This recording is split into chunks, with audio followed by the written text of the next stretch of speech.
Hello everyone. तो जैसे कि आपको पता है कि आजकल जो चर्चाओं में है वो है आपका एलटी ग्रेड। तो आज मैं उसी से रिलेटेड बात करने वाली हूँ और आपको जैसे कि पता है कि मैं आपका एलटी ग्रेड साइंस में केमिस्ट्री सब्जेक्ट पढ़ाती हूँ। तो बेटा उसी से रिलेटेड ये वीडियो होने वाला है जिसमें मैं थोड़ा सा केमिस्ट्री के बारे में आपको आइडिया देने वाली हूँ कि कैसे हम जो है प्री प्लस में मेन्स की तैयारी कैसे कर सकते हैं साथ साथ मिलके। ठीक है, तो पहले थोड़ा सा आइडिया ले लेते हैं। तो जैसे कि आपको पता है यहाँ पर एलटी ग्रेड का जो नोटिफिकेशन आया था 28 जुलाई को आ गया था और 28 अगस्त तक आप इसके फॉर्म फिल कर सकते हो। 4 सितंबर आप इसकी जो करेक्शन विंडो है वो 4 सितंबर को ऑन होगी। तो अगर किसी की त्रुटि हो गई है तो वो 4 सितंबर को उसको सही कर सकते हैं।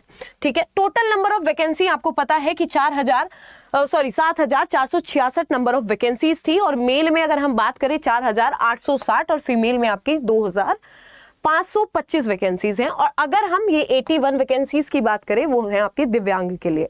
ठीक है, तो अलग से रखी गई हैं ये वाली वैकेंसीज। और अगर एज लिमिट की बात करेंगे बेटा तो मिनिमम आपकी 21 साल आपकी एज होनी चाहिए और मैक्सिमम 40 साल। लेकिन शर्त यही है कि वो आपके अगर 21 साल के आप हो चुके हो 1 जुलाई 2025 तक, ठीक है, तो आप एलिजिबल हो। और अगर आप 40 साल के हो चुके हो, 40 साल से ज्यादा नहीं होनी चाहिए उम्र जब आप यहां पर 1 जुलाई 2025 तक की आपकी बात करी जाएगी। तो ठीक है, तो ये तो आपका एज वाला यहां पर आप देख सकते हो नंबर ऑफ वैकेंसीज वाला क्राइटेरिया। अब यहां अगर हम बात करें साइंस की तो बहुत से बच्चों का कंफ्यूजन है अभी तक है, जो मैं ऑलरेडी क्लियर भी कर चुकी हूं कि मैम जो करेक्ट कॉम्बिनेशन सब्जेक्ट है वो क्या होगा। तो बेटा मैंने आपको पहले ही बताया था कि अगर आप साइंस से प्रिपरेशन करना चाह रहे हैं तो ग्रेजुएशन में एटलीस्ट 2 साल तक 1 या 2 साल तक आपके पास केमिस्ट्री प्लस फिजिक्स होना चाहिए साथ में। ठीक है, तो आप एलिजिबल हो जाते हैं। पहला तो ग्रेजुएशन, ठीक है, जिसमें आपके पास ग्रेजुएशन में केमिस्ट्री प्लस फिजिक्स हो। एंड सेकंड होगा आपका कि आपके पास बीएड की डिग्री हो, बीएड आप कंप्लीट कर चुके हो, उसकी डिग्री आपके पास हो, तो आप एलिजिबल हो जाते हैं साइंस से फॉर्म फिल करने के लिए। अब यहां पर बात करते हैं कि जैसे कि अभी अभी बोला मैंने कि जितने भी आपके एलटी ग्रेड के एग्जाम होने वाले हैं यूपी एलटी ग्रेड के, तो वो जो एग्जाम है आपके प्री और मेंस में डिवाइड कर दिए गए हैं। और अगर हम बात करें यहां पर प्री की अगर मैं बात करूं तो ये टोटल नंबर ऑफ क्वेश्चंस होने वाले हैं आपके 150, जिसमें आपके 30 क्वेश्चंस जो होंगे वो आपके जीएस जीके के होंगे, जीएस जीके। ठीक है, और साथ में आपके जो 120 क्वेश्चन होंगे बेटा वो होंगे आपके सब्जेक्ट के। जैसे कि यहां पर अगर हम बात करेंगे तो यहां 60 क्वेश्चन, 60 प्लस 60 का वेटेज होने वाला है। 60 आपके फिजिक्स के होंगे और प्लस में 60 ही आपके किसके होंगे, केमिस्ट्री के। ठीक है, 60 ही आपके यहां पर केमिस्ट्री के होने वाले हैं। राइट, टोटल मार्क्स जो होंगे बेटा 300 का होने वाला है। ये जो आपका प्री का पेपर होगा 300 का, 150 क्वेश्चन 300 नंबर के। और साथ में आपको टाइम, देखो टाइम थोड़ा कम है, 2 घंटे का टाइम दिया गया। अब देख लो भाई 2 घंटे में आप कैसे करते हो एडजस्ट। तो थोड़ा आंसर आपको देखना पड़ेगा, थोड़ा सा क्वेश्चन प्रैक्टिस ज्यादा करनी पड़ेगी शुरू से ही। ठीक है, उसके बाद चलते हैं बेटा हम यहां पर पेपर 2 जो जिसको मेंस का नाम दिया गया है, यानी कि मुख्य परीक्षा। अगर मैं पेपर 2 की बात करूं, नंबर ऑफ क्वेश्चंस आने वाले हैं 20, 10-10 के पैटर्न में इसको ब्रेक किया गया है। 10 क्वेश्चन होंगे आपके यहां पर लॉन्ग आंसर टाइप। अब देखो पहले टाइम देख लेते। टोटल मार्क्स की बात करें 200 का, पहला वाला पेपर आपका 300 का था। ठीक है, और यहां पर आपका ये 2 सेक्शन में डिवाइड किया गया है, 10-10 के बताया ना मैंने। तो एक तो ऐसे होंगे जो 10 क्वेश्चन होंगे वो आपके 80 नंबर के होंगे और 10 क्वेश्चन आपके 120 नंबर के। टोटल मिला के 200 नंबर का पेपर होने वाला है जो मेंस का पेपर होगा। ठीक है, टोटल टाइम की बात करें यहां आपको टाइम दिया गया है 3 घंटे का, 20 क्वेश्चन के लिए 3 घंटे का टाइम दिया गया है। अब आप थोड़े से खुश हो रहे होंगे कि चलो ठीक है थोड़ा टाइम ज्यादा दे दिया, लेकिन जैसे कि आपको पता है कि ये है मेंस परीक्षा तो इसमें आपका लिखने वाला जो है वो ज्यादा होगा, आंसर राइटिंग होगी। सेक्शन ए की बात करें, यानी कि हम क्वेश्चन को अगर जैसे डिवाइड किया गया 10-10 की फॉर्म में, सेक्शन ए होगा आपका जिसमें 10 क्वेश्चन होने वाले हैं। इसको बोलेंगे हम long answer type, long answer type, या फिर जिसको हम हिंदी में बोलते हैं लघु उत्तरीय। ठीक है, 125 वर्ड में आपको डिफाइन करना होगा ईच क्वेश्चन को और यहां पर 8 नंबर का प्रत्येक क्वेश्चन आपका होने वाला है। ठीक है, तो यहां टोटल नंबर आपके 80 बन जाएंगे। और अगर हम बात करें सेक्शन बी की, जिसको हम बोलेंगे very long answer type, very long answer type question, तो वो आपके होने वाले हैं 10 और एक प्रत्येक क्वेश्चन आपका 12 नंबर का होगा बेटा और 200 वर्ड में आपको डिफाइन करना है। तो आपको अब यहां से थोड़ा सा जो है अपने दिमाग को खोलना पड़ेगा कि भाई पहली चीज तो प्री और मेंस की तैयारी साथ में कैसे करनी है और दूसरी चीज ये आंसर राइटिंग पर फोकस कैसे करना है, क्योंकि अब आपको दे दिया गया कि हाँ भाई लघु उत्तरीय भी होंगे और वेरी मतलब जो आपके दीर्घ उत्तरीय है यानी कि वेरी लॉन्ग आंसर टाइप भी होंगे और लॉन्ग आंसर टाइप भी होंगे। तो थोड़ा सा आपको लिख के प्रैक्टिस करनी पड़ेगी, ठीक है। लिख के प्रैक्टिस नहीं करोगे तो बेटा एग्जाम में नहीं कर पाओगे उतना, ठीक है। क्योंकि अगर हम देखेंगे पेपर 1 की बात, तो पेपर 1 आपने हमेशा दिए होंगे एमसीक्यू टाइप क्वेश्चन, बहुविकल्पीय क्वेश्चंस, ठीक है। तो उसमें हमें इतना ज्यादा लिखने की जरूरत नहीं होती, हम सॉल्व करते हैं आंसर निकाल देते हैं। लेकिन जब हम बात करते हैं यहाँ पर मेंस की, तो मेंस में बेटा आपको बहुत प्रॉपरली लिखना है और आपकी राइटिंग भी वहां पर अच्छी होनी चाहिए क्योंकि आपको राइटिंग पर भी नंबर मिलने वाले हैं, ठीक है।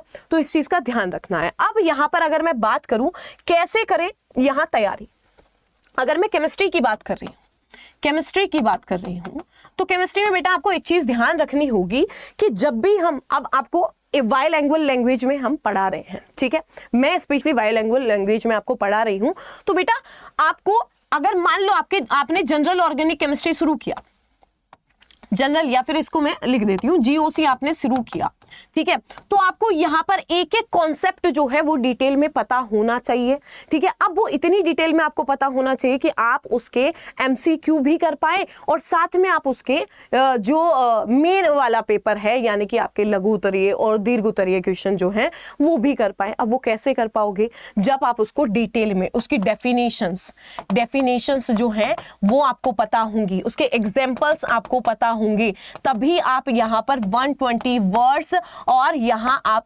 200 वर्ड्स में इनको डिफाइन कर पाएंगे। आपको एक एक एग्जाम्पल जो मैं करवा रही हूं उसकी लैंग्वेज आपको लिखनी आनी चाहिए, ठीक है।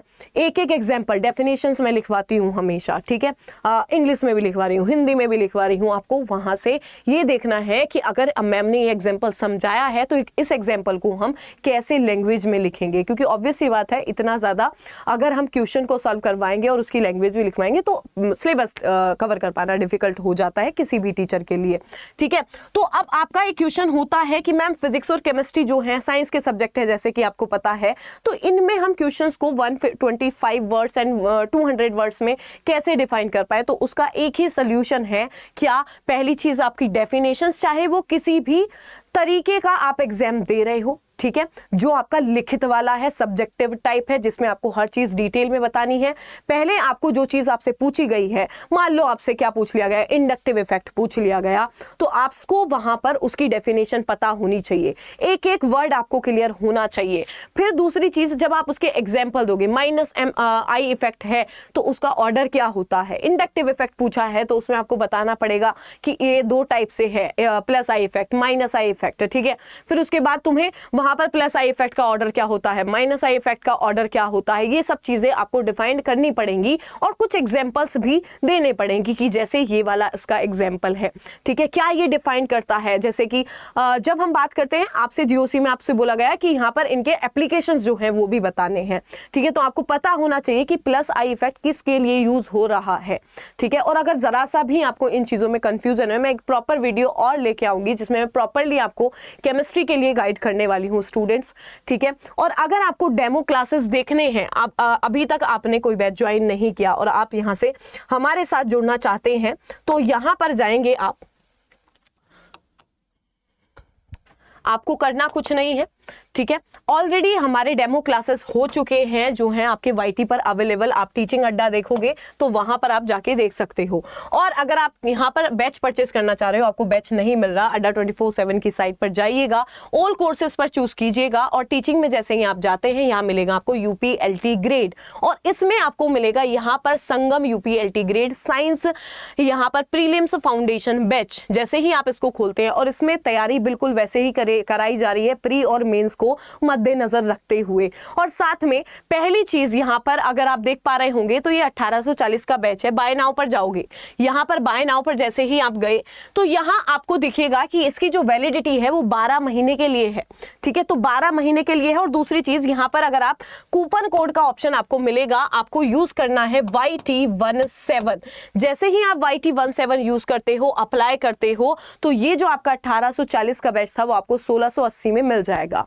अब इस 1680 वाले बैच में आपको क्या क्या चीजें मिलने वाली हैं? लाइव एंड रिकॉर्डेड क्लासेस मिलने वाली हैं, प्रॉपर गाइडेंस मिलेगी, जूम सेशंस मिलेंगे, आपको हमारे साथ जुड़ने का मौका मिलेगा। मतलब कि मौका किस वे में कि अगर आप किसी भी चीज से परेशान है, आपको नहीं पता चल रहा कैसे हम प्रिपरेशन करें, कैसे हम स्टार्ट करें, किस सब्जेक्ट का बेस हम कैसे तैयार कर सकते हैं। अगर मान लो आपको फिजिकल केमिस्ट्री समझ में नहीं आती है, ऑर्गेनिक केमिस्ट्री समझ में नहीं आती है, ठीक है, तो आप अगर हमसे गाइडेंस लेना चाहते हैं कि मैम हम कैसे तैयारी करें, तो हम पर्सनली जूम सेशंस अरेंज करवाएंगे जिसके जरिए आप हमसे जुड़ सकते हैं और अपने सारे क्वेश्चंस पूछ सकते हैं स्टूडेंट्स। और ये आपका जो वैलिड होने वाला है वो होने वाला है 12 महीने के लिए। तो वीडियो कैसा लगा है बताइएगा जरूर और अपने दोस्तों के साथ शेयर कीजिए। अगर आपको कोई और इन्फॉर्मेशन चाहिए LT ग्रेड साइंस से रिलेटेड तो आप नीचे कमेंट सेक्शन में कमेंट करके बता सकते हैं। Thank you so much everyone. मिलते हैं किसी ऐसी ही इंफॉर्मेटिव वीडियो के साथ।